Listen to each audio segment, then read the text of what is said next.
Today I'm going to be talking about reinforcement learning. It's the right tool for the job. So first I want to start off and ask, who here has heard of Zalando before? All right, that's pretty good. It's pretty good. Who here has shopped at Zalando before? Okay, that one's not so great. So I can tell you, if you want to look great, Zalando is the right tool for the job. But that's not what my talk is about. My talk is about why reinforcement learning is the right tool for the job in retail. So to get an idea what I mean by the right tool for the job, I think it's oftentimes helpful to imagine the opposite. Imagine what's the wrong tool for the job. And so I consulted the internet about what the wrong tool for the job is, and I found quite some nice examples. So trash can is great for throwing away trash. It's not so great as like a ladder extension. Also, a hanger, it's really great in the wardrobe. I wouldn't put my hanger right next to the electrical outlet.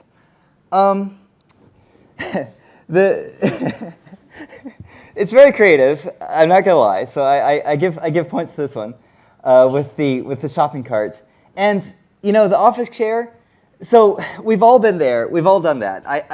I know that everybody stood on an office chair to get something at one time or another. We all know you shouldn't do it, but we all do it. We all know it's the wrong tool for the job. And then finally, for my Texan friends and family, when you're going to school to pick up your child, please take a car where you can see a child in front of it. If the car is so big you can't see a kid in front, it's not the right car to pick up a child. It's the wrong tool for the job. And so now that we know, okay, what's the wrong tool, what has this got to do with online retail? And so for this, I'm going to answer three questions. I'm going to say, what's the job we're trying to solve in online retail? I'm going to say, what's the wrong tool? And it's innocently the tool that we've been using this whole time. And third, what's the right tool? And so let's get started. What's the job? Well, at Zalando, we want to do a bunch of different things. We want to show offers that excite customers. We want to encourage fuller engagement with the platform. We want customers who shop in the shop to also buy used clothes. We want customers who buy used clothes to also go to the lounge. We want to set prices to maximize revenue, and we want to recommend sizes that customers will keep. These are very similar challenges that everybody has in retail. And so to dive into this, one big challenge is to inspire customers to buy things and to find things that they wouldn't have bought or found otherwise. And so to help you get inspired, you can go to this part of this website called Shop the Look or Get the Look. And there you're recommended different influencers, and these influencers have outfits that are supposed to be inspiring and helpful for you.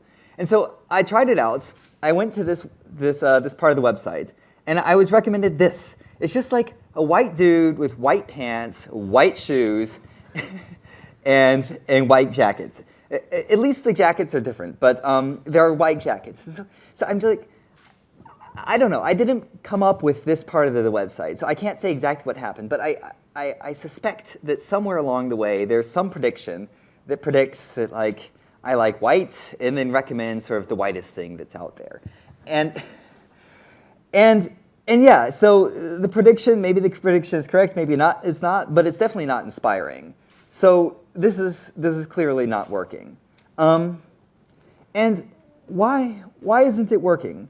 Well, it's not working because it's making a prediction when we're actually trying to solve a control problem, right? And control problems can be nicely explained with this graphic, right? You have an agent, maybe it can be a robot that's trying to pick up an apple, and it's got a state, it sort of sees what's going on around it, it decides what action to take. That action makes it to where it interacts with the environment, it gets a reward, and it gets a new state. And the recommender and the inspiration are similar, right? The state is the customer's history. The action is the recommendations that you show or the items you show. The environment is the interaction with the customer. The reward is if the customer engages or even better purchases. And then the new state is the customer's updated history. So so we see that the job we're trying to solve with recommenders, with inspiration, is really a control problem. It's not a prediction problem. But when I say like it's not a prediction problem, you can probably get an idea what the wrong tool is that we've been doing. And if we see how these problems have been solved in the past, to show offers that excite customers, we oftentimes predict what recommendations customers will click. To encourage full engagement, we have some sort of a personalization effort. To set prices, we have a demand forecast. We forecast demand for the rest of the season. And to recommend sizes, we predict which sizes a customer will keep in return. So these work, but they're not always the best tool, right? So we saw why it's not the best tool for the recommender thing. For the setting prices, it's also not always the best tool because demand very much depends on discounting, and discounting depends on how much you have in the warehouse already. And so there's this weird feedback loop, and it creates this control problem. And so what's often done is we use supervised learning to train a model and do whatever action the model predicts gets the highest reward. And so I call this prediction as a policy. And the problem with prediction as a policy, the reason why it's sort of the wrong tool, is that, well, first off, if the predictions are generally correct, then it works, right? The only problem is when the prediction is off sometimes, then it oftentimes makes a bad action. And the lack of exploration means that prediction as a policy doesn't discover these bad actions. That's the real problem here. And so to drive this home, I've got a simple example. So say we've been showing campaigns to customers based on their age, right? We have sort of two campaigns. We send out emails or something. We send out a blue email and a red email.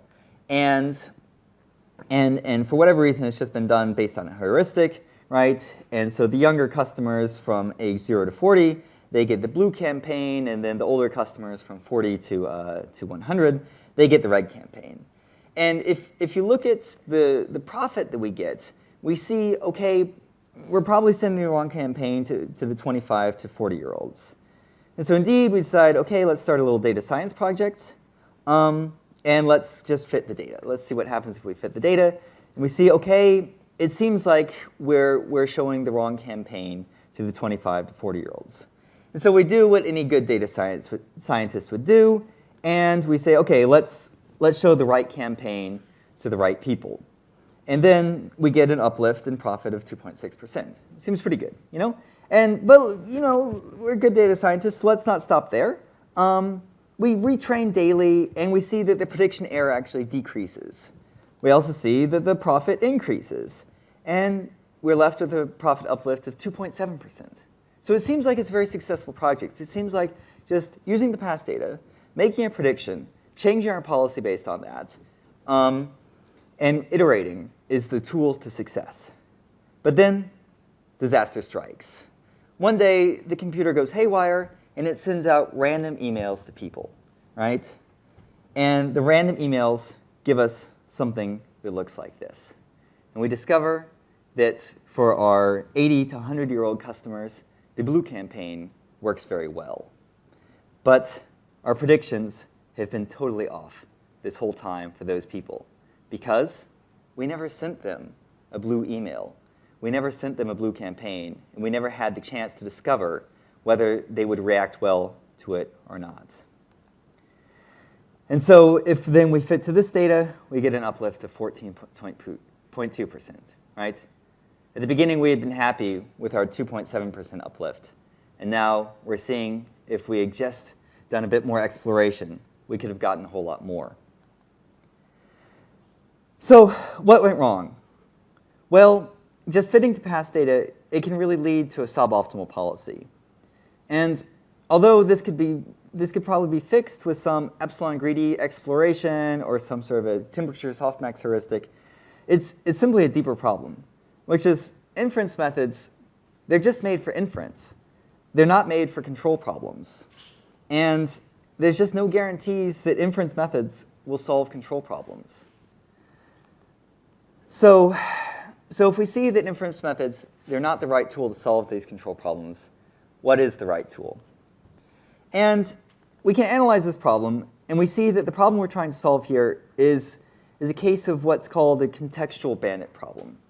We have a context. The context is the age of the customer.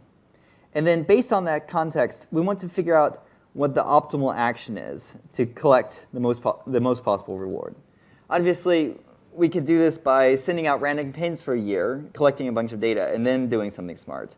But that would be very costly.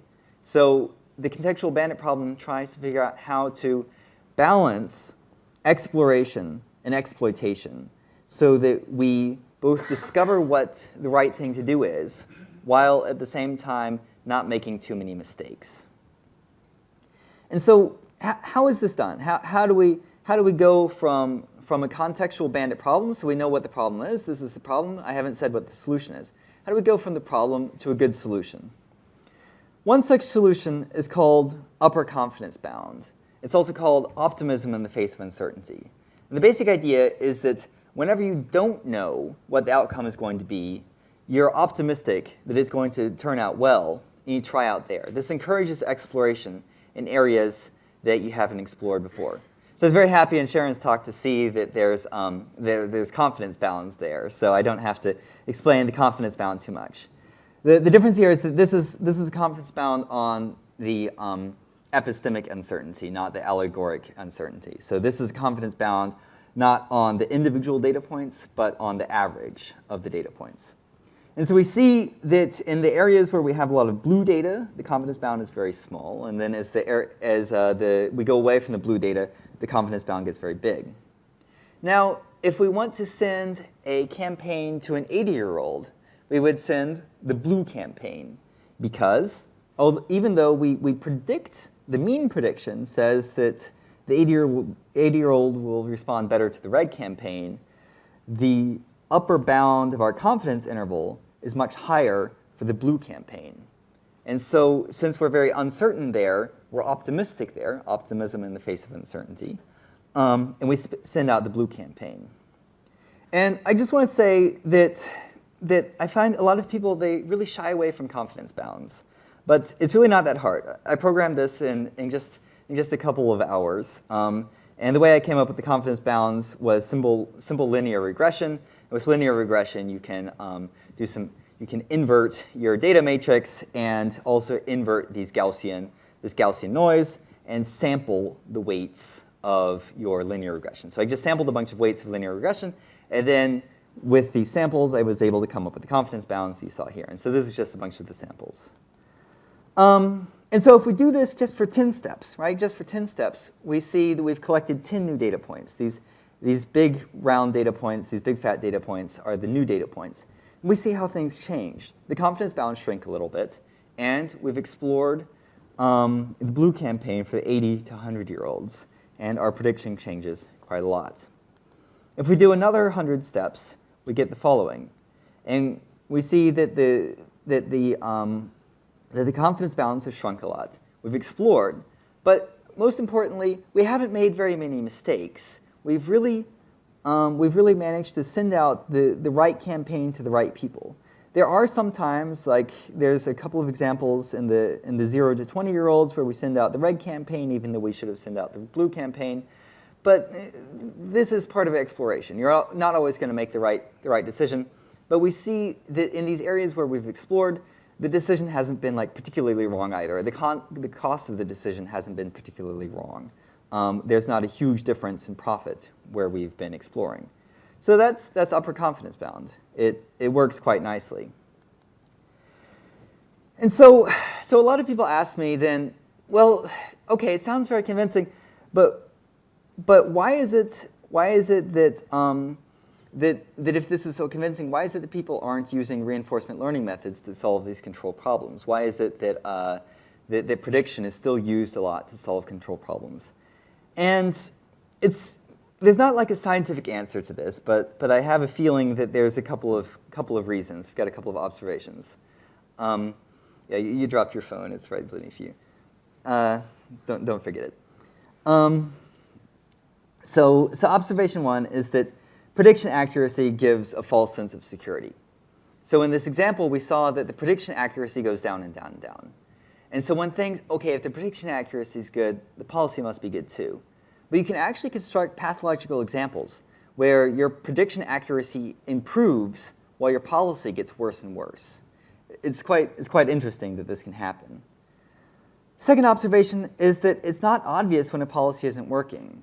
So just because the prediction accuracy says you're doing well doesn't mean that the policy is doing well. You have to really explore to discover if a policy is doing well or not. The third observation is what I call the Maslow's hammer cognitive bias. Right? Maslow said, if the only tool you have is a hammer, it's tempting to treat everything as if it were a nail.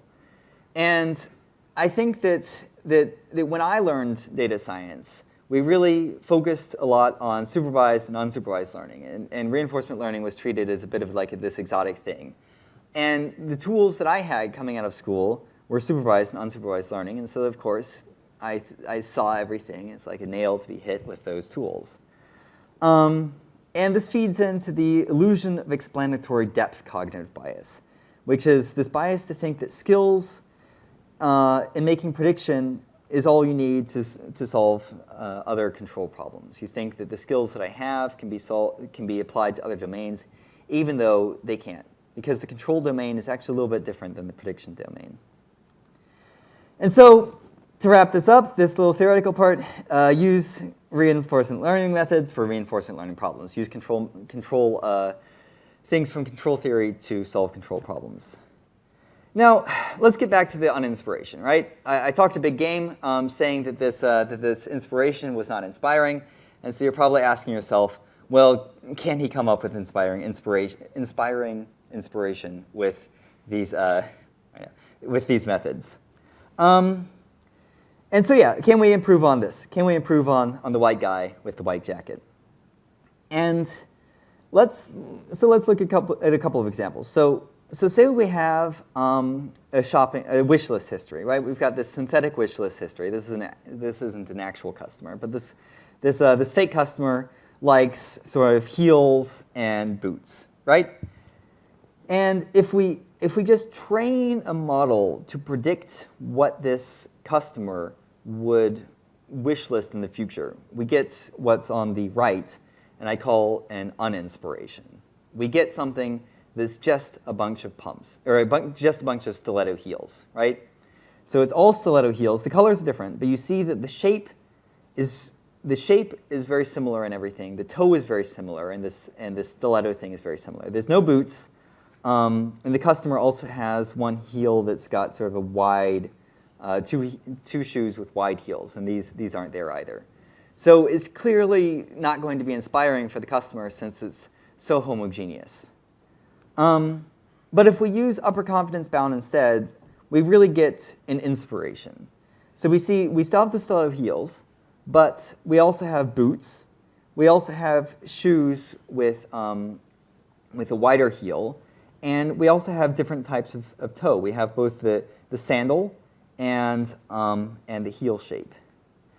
It becomes even more clear when we have an example for men.